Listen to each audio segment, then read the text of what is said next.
Thousands, hundreds of thousands of South Africans are on road trips across the country, and so is eNCA. Our Durban reporter, Dasen Thathiah, is slowly making his way to Johannesburg, and he seems to be in no rush to get anywhere very quickly. He joins me now from the Nottingham Road Hotel in KwaZulu-Natal Midlands, which is steeped in history. Dasen, you surely are getting around. I just watched you a few minutes ago, putting your face into a pot of chocolate. Now you're in one of the most beautiful parts of that province, if not the country.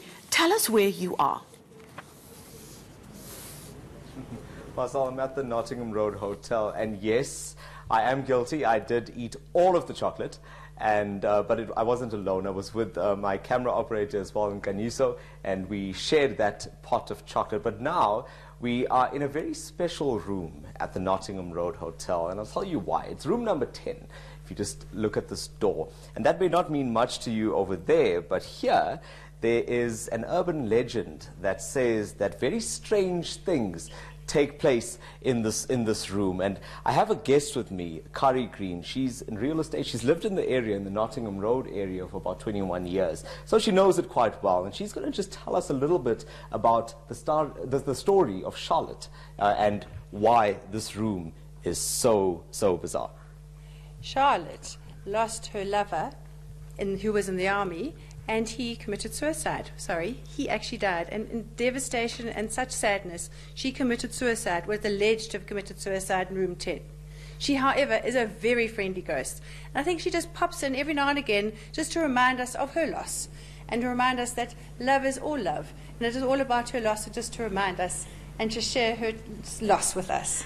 You know, Kari, you tell the story like it's normal that we're standing in a room where a ghost resides, but is it not something that chases guests away? This is really odd.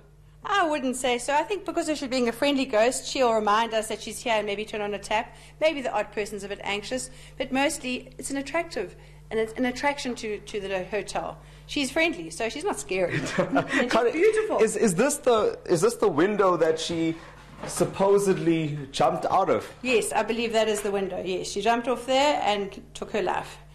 Now I have to know, did we ask her for permission, you know, before we got into this room like this? I feel like we're intruding a little bit. Well, I don't know if we really did, but she seems quite peaceful enough, so I think she's quite happy that we're reporting on her friendliness. But now, although this happened many years ago, it seems like some of the people that frequent this hotel have reported other strange incidents still taking place outside of this room. And do you know about some of those? Yes, I think possibly, because she just doesn't want to limit herself to this room only. So she just wanders around and maybe just reminds other guests that maybe they just need to have a little friendly reminder that she actually looks after this whole hotel. Possibly room 10, but you know what, it's her little special place in Nottingham Road. So 24 rooms in this hotel, but one very special room that's always occupied, it seems. Yes. But apart from ghosts and this hotel, which has such a deep history, why else do people come to Nottingham Road? Nottingham Road is awesome. It's the most beautiful place to visit. It's got lots of golf courses. It's got lovely trail and running tracks. It's got beautiful schools, a lovely countryside. We've got spas, hotels, lovely restaurants. And, of course, the people. We are a beautiful, lovely community. We get together. We've got involved in lovely upliftment projects. We engage in keeping the town beautiful. So we do a lot in this community. So it's a very engaging, welcoming community. And one of the things that my colleague Marcel was joking about just now is that I'd eaten all of the chocolate at Chocolate Heaven. I think that's also one of the reasons why people with a sweet tooth come this way. Hey? Yes, I would agree with that. And that amongst other shops that we've got to offer, toy shops, lovely restaurants, delicious coffee shops. Yeah, lovely relaxing spas, Brookdale, Rawdons, Fordoon. So there are a number of things, yes. So you'll notice that as we started talking about food, I'm starting to make my way down the stairs, because I understand that this is the oldest pub in Nottingham Road that's downstairs? Yes, it is. It is the oldest pub, yes. And the food's really good? The food is awesome. Really wholesome, good, generous health things of awesome, delicious food, yes. We come here often. And on a Tuesday night, they have a locals night. Yeah. So, which they really do encourage all the locals to come and join in the fair. So that's just the thing. So who are the people, who are the patrons here? Who frequents this place? Not just the pub, but I mean, do you have a lot of international guests that are coming over? Yes, we do have international guests coming into the area. A lot of cyclists, golfers, fishermen. We have a fantastic company called Wildflower. They offer amazing fishing opportunities. So we do. And people that just want to come and visit this beautiful area. It's very like the English countryside.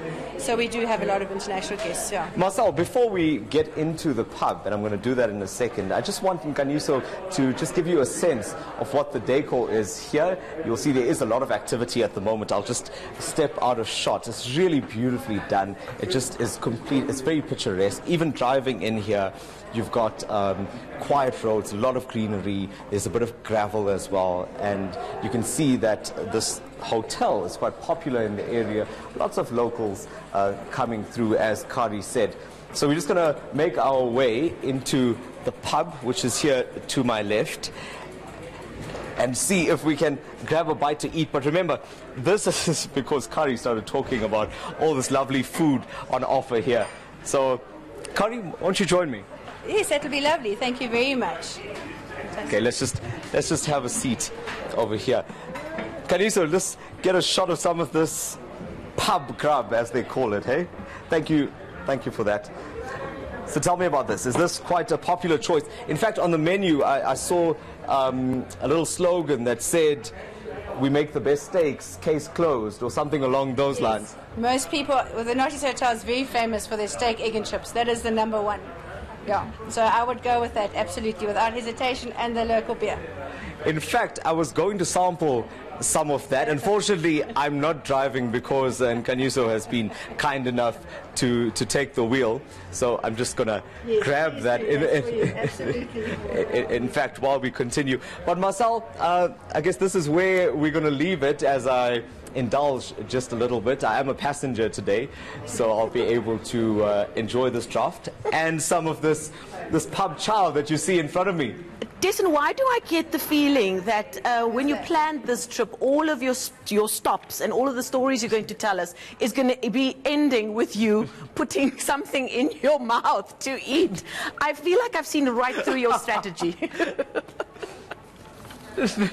I worry, Marcel, I worry that by the end of this road trip and when I eventually get to Joburg, I'm not even going to fit in the frame any longer. I think Kanyuso's going to have to go a bit wider. Well, speaking about wider, I saw some really fit-looking locals in there on their bicycles. Maybe you guys should swap your car and take one of their bicycles for the rest of the trip, because at the rate you're going, you're going to roll into Johannesburg. But we will touch base with you a little later on. Remember my tip, there's also a brewery down the road, but maybe we should keep that for later on when you've finished all of your work.